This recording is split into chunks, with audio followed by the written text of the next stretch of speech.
राजनीति नहीं चलेगी। ट्राइबल एकता जिंदाबाद, ट्राइबल एकता जिंदाबाद। यूनिवर्सिटी स्टूडेंट हिमंत विश्व शर्मा होशियार, हिमंत विश्व शर्मा गो बैक। कहता की राजनीति नहीं चलेगी। ट्राइबल एकता जिंदाबाद, ट्राइबल एकता जिंदाबाद।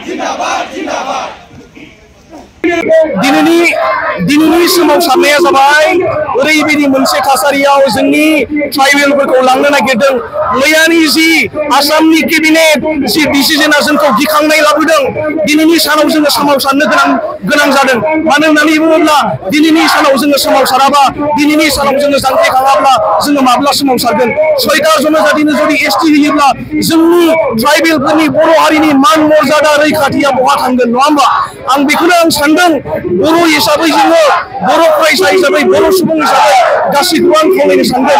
बेयाव राजनितिकनि भेदाभेद बेयाव गैया, जेबो पलिटिकेल बेयाव पार्पस गैया, सोरबा नों आं साननाय गैया। बेयाव ट्राइबेल हिसाबै जों ओंखारदों, बर' हिसाबै जों ओंखारदों जे 6टा जनजातिनो जि एसटि होयोब्ला जोंनि मान मर्यादा, जोंनि थामोनथा रैखाथिया माबायदि जाहैगोन बेखौ साननानैनो जोङो सोमावसारदों, नङा होमबा? नोंथांमोनाबो मोनथियो जोंनि एसटि होनाय लोगो लोगोनो जोंनि माखासे बर' हारिनि जोंनि ट्राइबेलफोरनि माखासे स्थितिया थाहैनाय नङा होमबा? बिथांमोना पलिटिकेल राइट बिथांमोना नागिरगोन, बिथांमोना हानि मोन्थाय नागिरगोन, बिथांमोना समान मोन्थाय जों नागिरगोन, बिथांमोना जोंजों समान खारफानो नागिरगोन।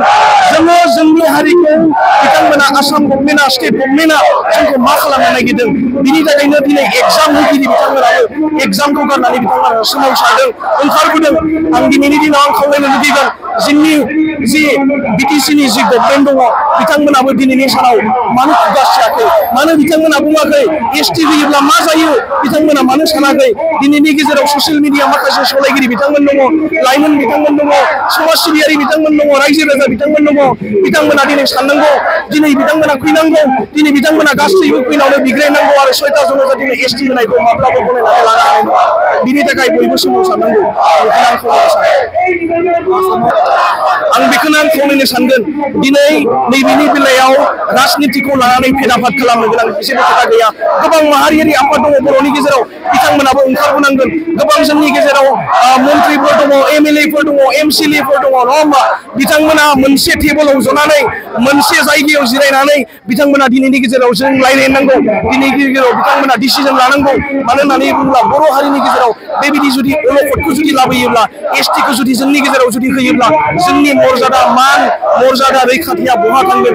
स' आं बेनिखायनो आं खावलायगोन जायफोर बिथांमोना मन्त्रि एमएलए जोंनिफ्राय जि केबिनेट मन्त्रि बिथांमोन दङ, जायफोर बिथांमोना जेनेबा हमनानै ला एमएलए बिथांमोन दङ, एमसिएलए बिथांमोन दङ, बिथांमोनखौ आं फरायसा हिसाबै बर' सुबुं हिसाबै आं खावलायनो लुबैगोन बिथांमोनाबो मोनसे दाइसआव जिरायनानै, मोनसे टेबोलाव जिरायनानै दिनैनि सानाव खौसेथिनि बेन्दोङाव आगान सुरनानै सोमावसारनांगौ आरो एसटिखौ कुनु पर्यायाव जानो होनो नाङा। 6टा जनजातिखौ बिनि बेरेखायै समानै बयबो गसंनांगौ। आं बेखौनो खावलायगोन। बे सोमावसारनाया ओरैबायदि मैयानि जि दिनाव जि केबिनेटआ मैयानि दिनाव जि एप्रुभ खालामबाय, एप्रुभ खालामनायनि उनाव हाउसआव सावरायनायनि उनाव बिथांमोना होम मिनिस्टार अमित शाह बिथांनिसिम बिथांमोना दैथायहरगोन। अल्टारनेटिभ वे बिथांमोननि प्लान एन्ड पलिसिया, स्टेट गभर्नमेन्टनि प्लान एन्ड पलिसिया बिथांमोननो 6टा जनजातिनो एसटि होनायनि बिथांमोनखौ जोङो मोनथिदों। स' बिनिखायनो बे सोमावसारनाया दिनैनि सोमावसारनायल' नङा।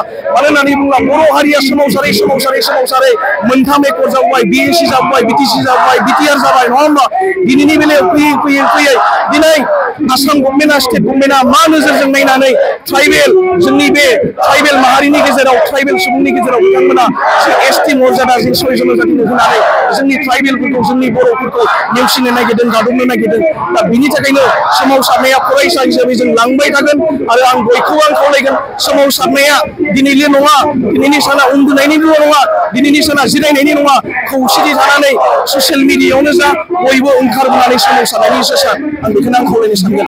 जोङो दिनैहाय मोनसे धर्नानि हाबाफारि लादों बड'लेण्ड इउनिभारसिटिनि गेटनि लांगोना मोखाङावहाय बे धरनानि मेन उद्देश्यआनो जाहैबाय मैया मोनायावहाय जोङो खबर मोनदों जे 6टा जनजातिनो आसाम केबिनेटआव एप्रुभ होनाय जाबाय बिथांमोननि एसटिनि स्टेटासनि थाखाय दा जों एसे स्टुडेन्ट अफ बड'लेण्ड इउनिभार्सिटि दिनैहाय जोंहा आनजाद लिरनांगौ दंमोन जों बे आनजादखौबो जोङो बन्द' खालामदों आरो जोङो प्रटेस्ट खालामदों धरना होदों जोंनि थामोनथा रैखाथि मोनथायनि थाखाय जोंनि इयुननि थाखाय दिनै बिथांमोननो एसटि होयोब्ला जोंनि हारिया गोबां खहा जागोन जोंनि हारिया इयुनाव जेसेबांखिनि जोंनि मोननांगौ मोनथाय दङ बेयो जोबस्रांलांगोन बेखौ जोंल' मिन्थिगौ नङा मन्थ्रि बिथांमोनहाबो मिन्थिगौ नाथाय बिथांमोनहा मा सानदों गावनि पलिटिकेल लाभालाभनि थाखाय गावनि पलिटिक्सखौ बासायनानै दोननो थाखाय राजखान्थिनि थाखाय जुदि हारिखौ फानोब्ला बे मोजां जानाय नङा आरो बेयो जोंनि धरना हाबाफारिया दिनै जागायनायसो आरो जागायनानैहाय जोङो